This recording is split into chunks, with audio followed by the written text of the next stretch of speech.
Hey everyone, welcome back to the channel. We're working on getting this Durango and Silverton locomotive hooked up for DCC. I will admit it is not going to be the easiest install. Already looking at some of the stuff that I'm having to do, but it should still be somewhat easy.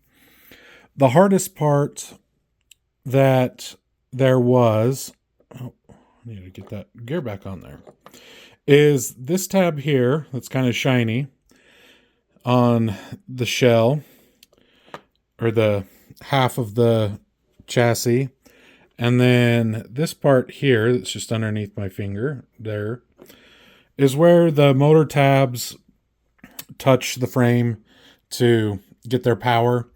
And I was looking at it thinking about just cutting it off, trying to file it off, and decided that I'm going to do an easier route, and I cut some heat shrink tube and we'll just be putting it on the motor tabs and call it good. I am using a DZ123. I could have done sound, but I just didn't want to spend that right now. And so we're just going to do basic motor control. There isn't a headlight on it, so that's kind of the thing, whatever. I'm not too worried about that. I sometimes don't even run with the headlights on. So the other thing that made this difficult was you have to take the wheels apart. The hardest part was these two plastic pieces that are here and here. They actually go into some holes on the shell. Let's see if I can point it out.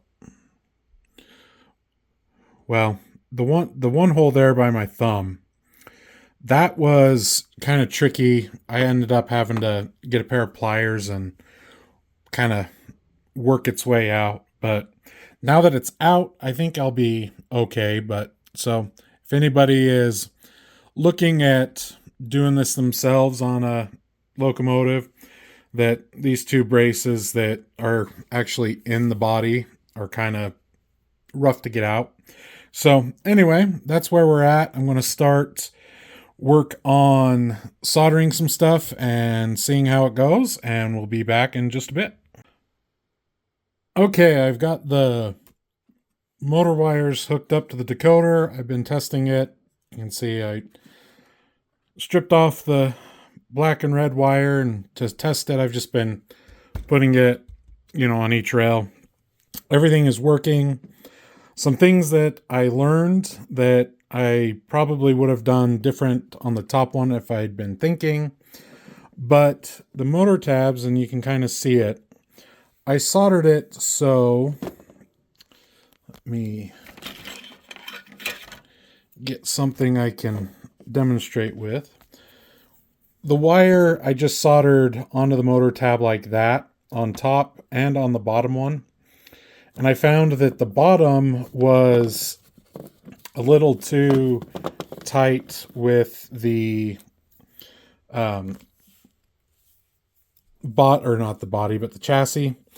And what I ended up doing on the bottom was soldering the wire so that it was going like this on the motor tab and coming straight back off the back side of the motor.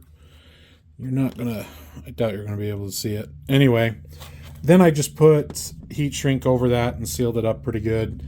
I did end up putting a little bit of Kapton tape down there, but it's okay. It's working out. So that is the progress so far. It's still working.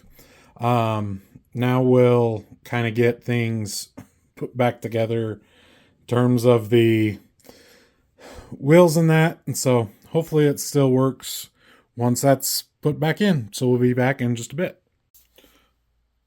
Okay, I've got the wheels button back up. That was kind of a chore. Just mainly because of how some of the stuff was on it. Like the front coupler pocket goes up underneath the pistons, and it just I missed that, and so I had to take some of it apart. But just to show that it's working, we'll get these tacked there and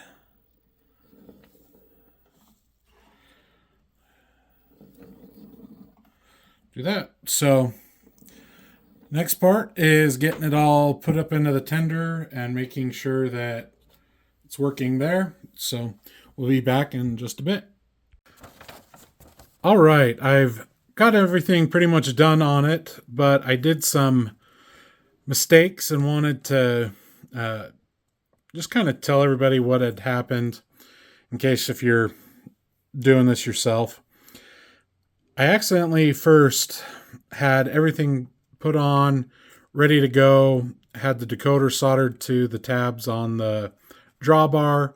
I just soldered it to the top of it, and wouldn't get any reaction if I took the drawbar off. Then it would, and just put it on the tracks itself, it would run. But I wasn't getting a short every single time. Every now and then I would hear the short go, but was just really at a loss, and figured out that I had tightened the middle screw a little too much and something was shorting there, and it may have also been something up front. And so I just loosened these two screws and it started working.